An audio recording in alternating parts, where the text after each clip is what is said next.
Well, hello. Today's a very momentous day in my family and for me, and I'd like to share this with you. You know, in retirement, it's not just us that are retired. We have family, friends, people that we grew up with, high school, college, worked with, that we all, as a group, are aging and experiencing this together. And part of this experience is the change that we're going through, which includes losing one of us, more of us. And it becomes, I don't want to say last man standing because it's not like that, but in a way it is, because as each person that is important to us, that is a connection to us, as each one of us crosses over to that final step and we're gone and we leave behind those that we loved, we also are having to go through the process of reconciling to that because they're gone. And who's next? Maybe it's me. But I know one thing. Yesterday, I lost my cousin. He died of old age. And I loved him. He was fun. He was bigger than life. And when he would walk in a room, the room changed just because he was there. And throughout to his last capable days, he continued to live that big life, and he spread generosity and a joy to those people that were in his circle, of which I was one. And for that, I'm happy, because I know that my cousin should feel good to his last days, because I know that he loved, I know that he was loved, he had accomplishments that many people could only dream of, and yes, sometimes he was a train wreck, sometimes he was a pain in the ass, but I tell you what, this man left his mark.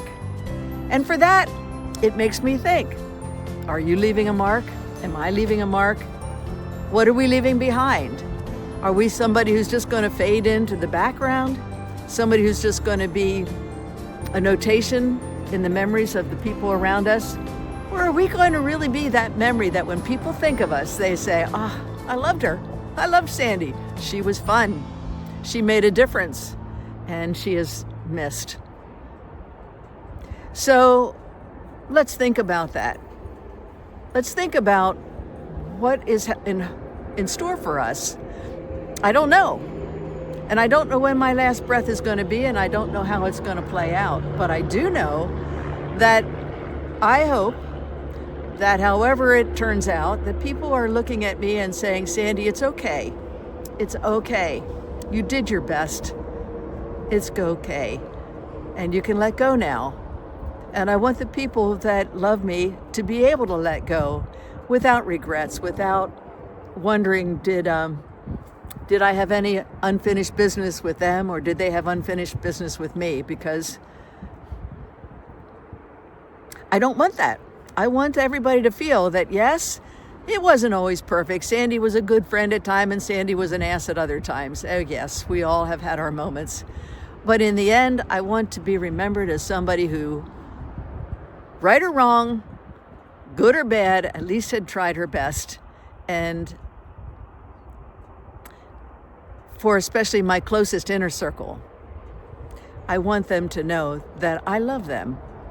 And if that's the most important thing that I leave behind, I want those people that I love to know it. I want them to feel it, and I want to remind them of it.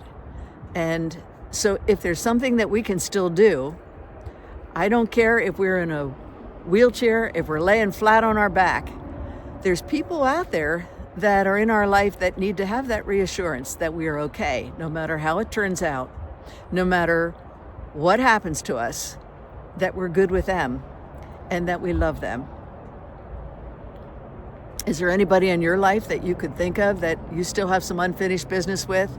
Is there somebody that needs to be forgiven, or you need to ask for forgiveness from, so that things can be set right? Because I know I've had people and lost family members, one in particular, that probably hadn't spoken to me over a silly incident for several years. And through the COVID experience, he died suddenly. And we never had that reconciliation. We never had that moment. And to this day, I don't feel good about that. I think I could have done better. I think we needed a breakthrough and we didn't. And it was hurtful. I learned a lot from that. And so hopefully what you're learning from what you're seeing around you, if you're like me in retirement and we're aging out, things are changing, I hope that you're doing all the necessary things to make it right with the people around you and to find those small ways to express your love for them and participate, make new friends where you can, and strengthen the relationships around you. It might be that you go out and you're shopping and you're smiling to other people and you're getting that smile back. Spread a little cheer where you can. If you're in a rest home and you have people around you and some of them are at degrees above or below you, there's no point in pitying ourselves. It doesn't do any good. Pity, bitterness, resentment, it does no good. Shake it off. Shake it off and look around you and find something to be grateful for. And if it is that the toast was good this morning at breakfast, then that's what you're grateful for. Find somebody that's walking around you or walking through your doorway or in front of you, around you, in line at the grocery store. Find something that you can give them a little smile and a little reassurance. And if that's what we can do, however small, little steps, it's kind of funny how we feel better when we do that too. So on that note, today is a day that I'm thinking about the memories, the experiences, my childhood friend and my adulthood adventure co-buddy, my cousin. I love you. I love you. And you are not forgotten. And I'm so appreciative today that many of the memories that I had not really been thinking about have swirled up, and I'm laughing and enjoying some of those silly times that we had. And I'm so proud of you for your accomplishments. And so if you can hear me, dear Denny, I love you. And I have others on the other side too. And I send you all love. And you know what? In some way, I can feel the love coming back.